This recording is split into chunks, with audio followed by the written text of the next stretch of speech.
Patrik Allvin and the Vancouver Canucks have found their secret weapons, with Filip Hronek looking even better than we expected. And it doesn't stop there, as Victor Mancini is looking like the perfect right-handed defenseman to join this team. We're going to break down this trade, the implications of both these players, and the future of them on the Vancouver Canucks on this episode. But before we get into that, if you're part of the 72% that's not subscribed yet and you're enjoying this content, make sure to go down and hit that subscribe button.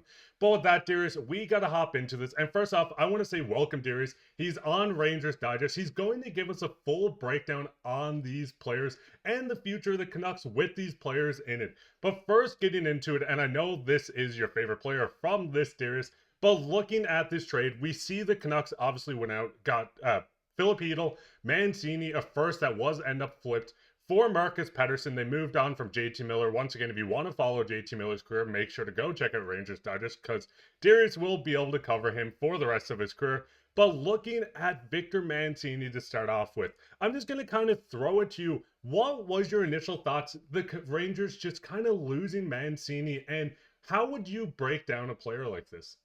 Well, first of all, covering JT Miller for the rest of his career, we'll see what happens, because Chris Drury is pretty cutthroat right now. So we'll see if he makes it through the rest of his contract. But in terms of, we'll start with Victor Mancini, right? And I mean, when you make this trade, I can understand that, Canucks fans might be like, who is Filip Hronek? I don't know much about him. Maybe I've seen some playoff clips, stuff like that. And Victor Mancini, I know nothing about him, because Rangers fans know very little about him as well. But this is a former 5th overall pick from 2 seasons ago.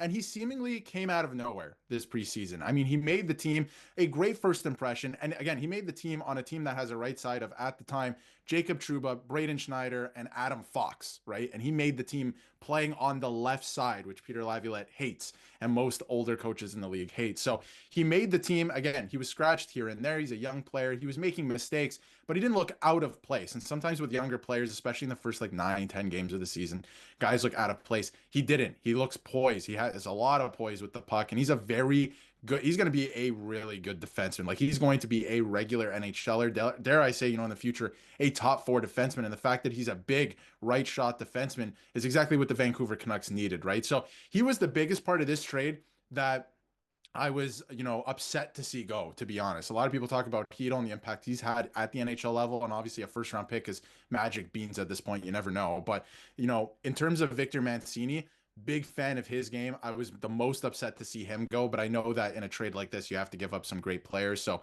the Canucks obviously saw him, saw the promise in him, and he's going to be a really good defenseman in this league. Has the size, he has the speed, he already has the poise with the puck. He's young. He was a 5th round pick 2 years ago, and he's already playing in the NHL this season. So again, I think he's going to be in the AHL for a little while longer, but when he eventually makes the jump full time, he's going to be a great defenseman. And I mean, looking at this, he's going to fill in on this right side. I know fans are a little upset with no Juleson, and most nights I am as well. But looking at this, I could maybe see Mancini even jump straight into the top 6 if they want to go the route of getting younger, fresher legs. You're looking at his contract. They have him for this year and next year on under $1 million, $870K cap. He's 24 and RFA at the end of this deal. But the biggest thing with Mancini is this Canucks team has a lot of left-handed prospects in the system. I mean, we've seen DPD join this team, and he looked outstanding. You have Sawyer Minio, a guy that's going to hopefully join this Canucks team within the next couple of years. That's not even scratching the surface. They have Tom Willander on the right side, yes,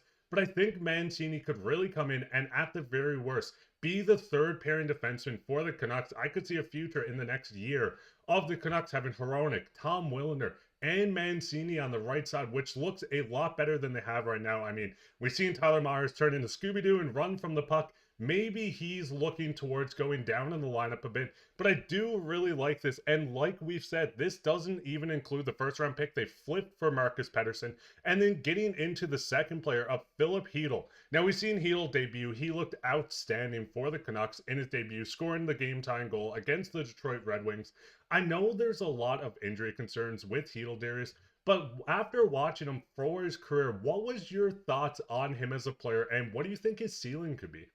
Well, to touch on the injury stuff, he missed almost the entire season last year, right? And he's put together a really good season so far this year, actually one of their best players. And I think their best center so far this season when he was with the Rangers. I honestly do believe that. And he was manning the best line they had at the time with Will Cooley and Capo Caco before he was traded. But again, only played 10 games last year, saw very little playoff time because of the concussion issues that's lingered. You know, he's had issues with this in the past as well. So they keep popping up. There's been times this season, yes, he's played 41 games with the Rangers so far this year, but there's been times this season where he was out of games for the exact same reason. And it's not because he took a big hit. It was just like a bump or something like that, right? So there are concerns there around the league about this player in terms of that. But when he is healthy, one of the most dynamic players that I've seen. He has the offensive gift. He's a play driver, which you don't see much of in the NHL. You see like, you know, one-dimensional scores. You might see nice playmakers, but he's a play driver. He's very dynamic in that way. And you've seen that, I think, already in a couple of games with the Vancouver Canucks. The defense needs some work, but he is a responsible player. I'll call him that. He is a responsible player defensively up the middle of the ice. Although at times, and like you've seen already, Mark, I mean, you know, tough plays, but it is a transition to a new team and a new system. I think he can be a really, really good player. A lot of people tend to forget he's only 25 years old too. Seems like he's been in the league for a while already. So he is a pretty young player. He's put up really good numbers. He's not going to be a point a game player, I think, in the NHL. There is potential for that if he's playing top line minutes or, you know, top six or power play, stuff like that. But he wasn't really given an opportunity to really flourish, I think, still with a lot of the top end talent in New York. So I think his ceiling is still very high, even at his age. And if he's able to stay healthy, this is a very dynamic player that I think, like a lot of people think the Canucks absolutely lost this trade. I think they got fair value for, you know, the circumstance with what was happening with JT Miller. And I mean, looking at Chytil came in as a guy that really wasn't known for faceoffs. Now, it's only a 1-game sample size, but winning 9 faceoffs, only losing 3 for 75%. This was a lot better than fans were expecting. He looked awesome on the faceoff dot. I'm not sure if this is just the system difference. Maybe Tocchet's putting him out in different situations, but having this was a nice little add. As we've seen most of his career, he was under 40 or around 40%. But looking at the contract as well, this is the biggest part. He is signed for, once again, 2 more years after this, under $4.5 million.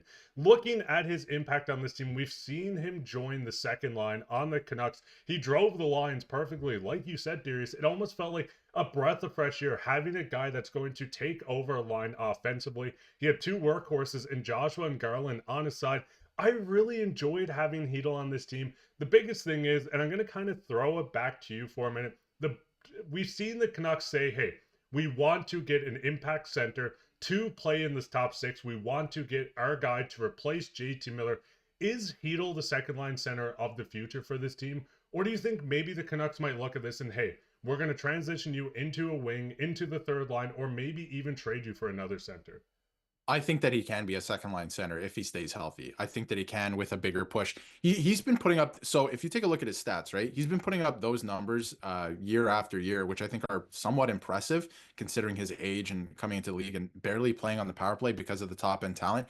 He's playing primarily on the third line. I feel like those are good numbers on a third line in New York. So I think that he can be a second line center. I think with more opportunity, if he stays healthy, he can be a potential second line center because, again, he's very dynamic. He drives the play, right? Like Garland's a great player. Joshua's also a great player at what they do, but I wouldn't say they're play drivers. He is. So he's going to get them the puck. He's going to put them in positions to be able to score. So I think that's something that, you know, most second line centers or top end players do in the league. And you've seen it already with the Canucks that he can do it. I've seen it, you know, ad nauseum with the New York Rangers that he can do it. So I think with a better opportunity, if he is able to play some special teams time as well, I think that will help him as well. And I think that there is potential. Like, it's not there yet, right? And we haven't seen it yet. I think that's the only reason why, but I think that he can get there. And I think that he's got to, you know, grab a hold of this opportunity, and he's going to try and do that with the Canucks, but he's got to stay healthy. I mean, Canucks fans, what's your thoughts on all this? I know initially the trade, JT Miller, is not sitting well with fans, but when you look at how much you had Chytil, a future right-handed defenseman, and Mancini, Elias Pettersson, Drew O'Connor, all this assets coming from JT Miller himself, what is your thoughts on the trade? Are you excited for the future of both these players? Would you rather see Chytil maybe slide to the wing and bring in another impact center? Let us know down in the comments. While you're down there, leave a like, subscribe, share this with everyone. And if you enjoyed this episode, once again, we'll be back later on today, so keep your eye out for that. But I've been your host, Mark, with my co-host, Darius, and take care.